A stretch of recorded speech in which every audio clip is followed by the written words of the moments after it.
আজকে একটা বিশেষ পরিস্থিতিতে আমরা আবার আপনাদের সামনে হাজির হয়েছি। হ্যালো, আপনারা ইতিমধ্যে শুনেছেন ঢাকা মেডিকেল কলেজ হাসপাতালে কিছু ঘটনা চলছে। এই বিষয়ে আমি এভাবে বলি, একজন ছাত্র 30শে অগাস্ট অ্যাক্সিডেন্টে মাথায় মারাত্মক আঘাতপ্রাপ্ত হয়ে কর্মীটোলা হাসপাতালে গিয়েছিল। সেখানে তাকে প্রাথমিক চিকিৎসা দেওয়া হয়, কিন্তু তারা তার পুরো চিকিৎসা করতে পারবে না বলেই তাকে ঢাকা মেডিকেল কলেজ হাসপাতালে পাঠিয়ে দেওয়া হয়।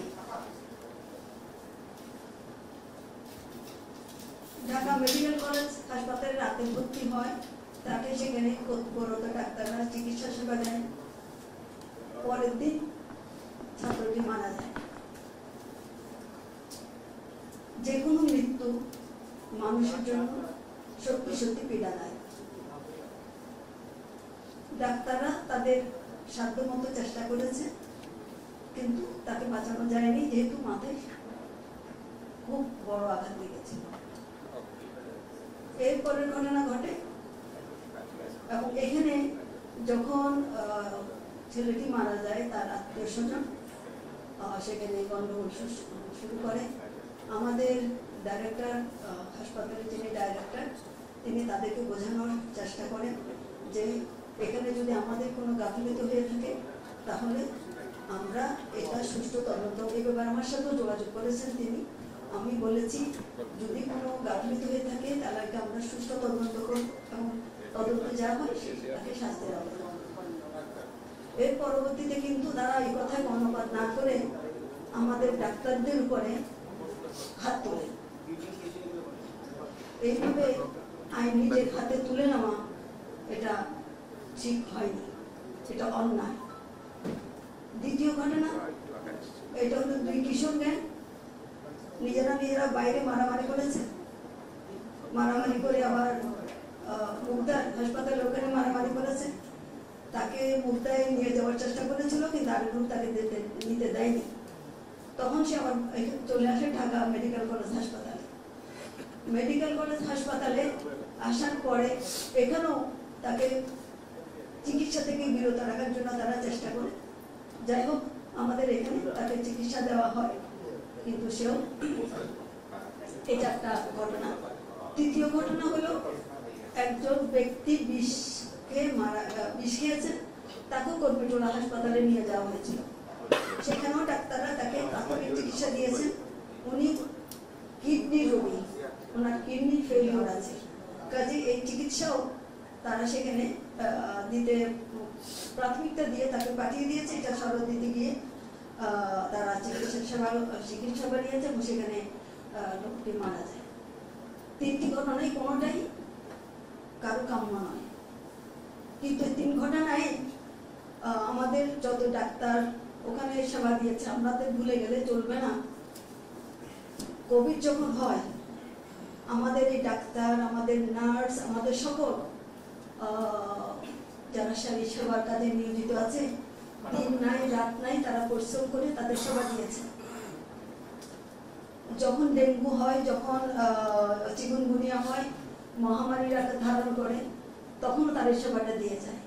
এখন যে আমাদের বাংলাদেশে বিভিন্ন ফেনী, নোয়াখালী বিভিন্ন জায়গায়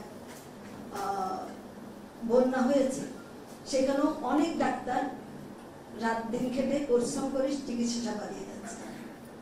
এখন কোথায় কোথায় তাদের গায়ে হাত তোলা, এটা কোনোভাবেই মেনে নেওয়া যায় না।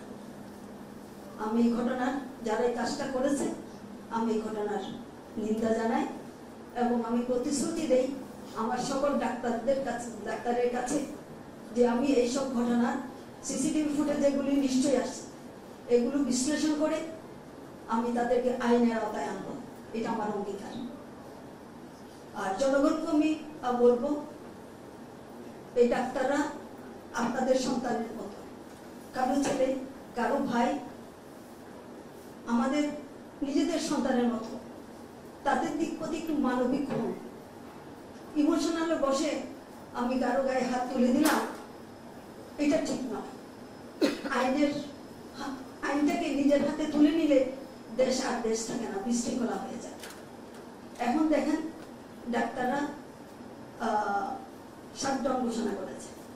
চিকিৎসা সেবা না পেলে কেউ টিকতে পারবে? দেশ ঠিক থাকবে? থাকবে না।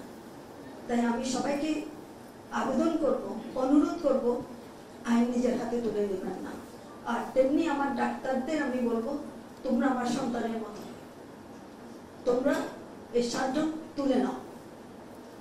মানুষের সেবা করার জন্য এসছো, এই সেবাটা দাও। নিজেকে তো অনেক উজাড় করে দিয়েছো, আবারও উজাড় করে দাও। তোমরা প্রমাণ করো তোমরা মানুষের সেবার জন্য এসছো, তোমাদের হৃদয় মানুষের দুঃখে কাঁদে, তাদের জন্য তোমরা আছো, এটা আবার তোমরা প্রমাণ করো। এটাই তোমাদের কাছে আমার বিনীত অনুরোধ। আমরা এটা একটু বলে নেই, আমরা ইতিমধ্যে তদন্ত কমিটি করেছি, দুটোর জন্য আমরা তদন্ত কমিটি করেছি। যারা অভিযোগ করেছেন চিকিৎসা ঠিক মতো হয়নি তাদের জন্য একটা তদন্ত কমিটি করেছি, এবং আমার ডাক্তারদের যারা এইভাবে হাত তুলেছে তার জন্য আমরা একটা তদন্ত করেছি।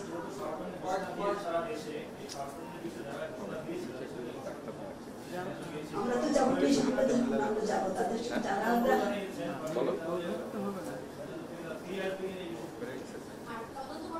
আমি আবেদন জানাচ্ছি, আপনাদের মাধ্যমে তাদেরকে আমি আবেদন জানাচ্ছি। আমি আশা করি তারা আমাকে শুনবে।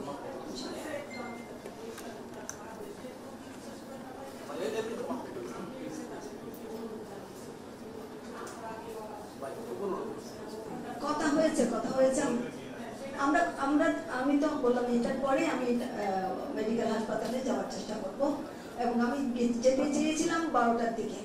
তখন আমাকে বলা হলো আপনি এখন আসেন না, এখানে আসলে এখন অবস্থাটা ভালো না, আপনার না আসাই ভালো না, আমি 12টার সময় চলে যাব। তো ধন্যবাদ, আমি এখানে শেষ করি। আমি তো আবেদন করলাম আপনাদের মাধ্যমে, তারা তো নিশ্চয়ই শুনছে, এটা আমার বিশ্বাস তারা আমার কথা শুনবে। জি, উনি এই ব্যাপারে উনি বলবেন খুব সহজ। আমি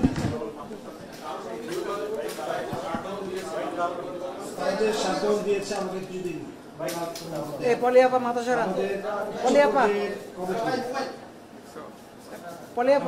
প্রধান হতে পারি না।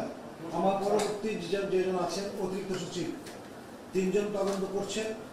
এইটা এমন তদন্ত না যে একটা রিপোর্ট আসবে হিমাগারে চলে যাবে। তদন্ত কমিটির সুপারিশ আমরা বাস্তবায়নের চেষ্টা করব। অন্তত 3টা বা 2.5টা ওয়ার্কিং ডে দেন। তদন্ত কমিটি জেনেছে এটা আজকে দুপুরে। আমি যখন সকালে জানি, আমরা কথা বলেছি ডিরেক্টরের সাথে, ওনার শ্রমটা, আপনাদের আগ্রহটা, ছাত্রদের উদ্যোগটা ব্যর্থ না হোক, এবং ডাক্তাররা কর্মবিরতি থেকে সরে আসুন, আমাদেরকে সুযোগ দিন যাতে স্বাস্থ্য সেবাটা বহাল থাকে।